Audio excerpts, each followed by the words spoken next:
आव्हान आहे, महायुतीत बंडखोरांचं आव्हान आहे, काय सांगा? तुम्हाला एक गोष्ट सांगतो, कोणीही बंडखोरांना त्या ठिकाणी निवडून देणार नाही. लोक महायुतीच्या पाठीशी आहेत, बंडखोरांना कोणी निवडून देणार नाही. कामं झाली, परंतु त्यांच्या दर्जाचा प्रश्न आहे. काही थर्ड पार्टी ऑडिट करून काही जबाबदारी निश्चिती होईल का साहेब?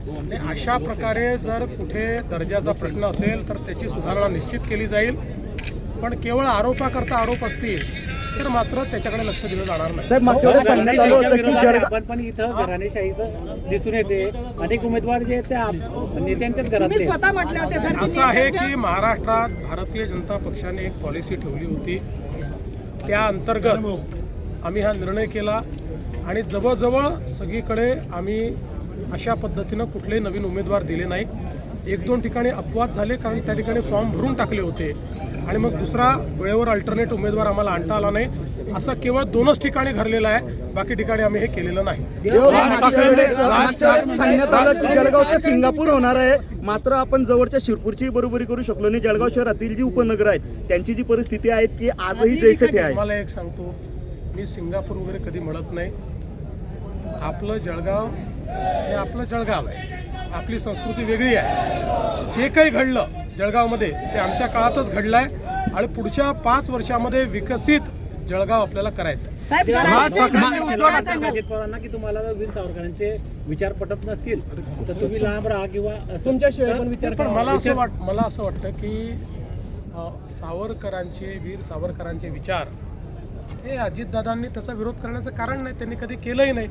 म्हणजे मला माहिती नाही त्यांनी केलं असेल तर, आजपर्यंत तरी मी बघितलं नाही. पण हे आमची भूमिका ही पक्की आहे की वीर सावरकरांचा विरोध हा आम्हाला मान्य नाही. राज ठाकरेंनी उद्धव ठाकरेंना पक्ष सरेंडर केल्याचं दुरी म्हणतायत भाजपमध्ये गेल्यानंतर.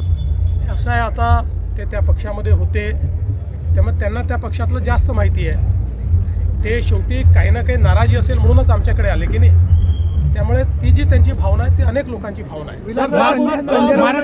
एक सांगतो, त्यांच्या युतीमध्ये सर्वात जास्त नुकसान हे राज ठाकरेंचं होणार.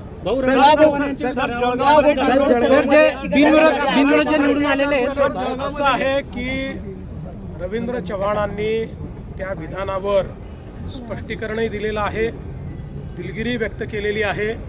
त्यांनी हे स्पष्टपणे सांगितलं आहे की मी फक्त रेकॉर्डबद्दल बोलत होतो की नवीन रेकॉर्ड तयार करा, बाकी विलासरावांच्या बद्दल या महाराष्ट्रात पक्षविरहित सर्वांना आदर आहे.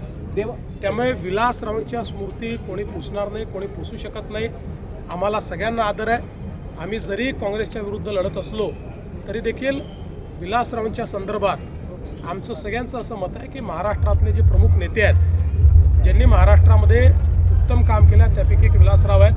आणि हे स्पष्टीकरण रवींद्र चव्हाण साहेबांनी दिलेलं आहे. आणि याच्या पुढे जाऊन कोणीही निवडणुकीच्या काळात दिलगिरी व्यक्त करत नाही, पण त्यांनी दिलगिरी व्यक्त केली आहे कारण त्यांच्या वक्तव्याचा चुकीचा अर्थ निघालेला.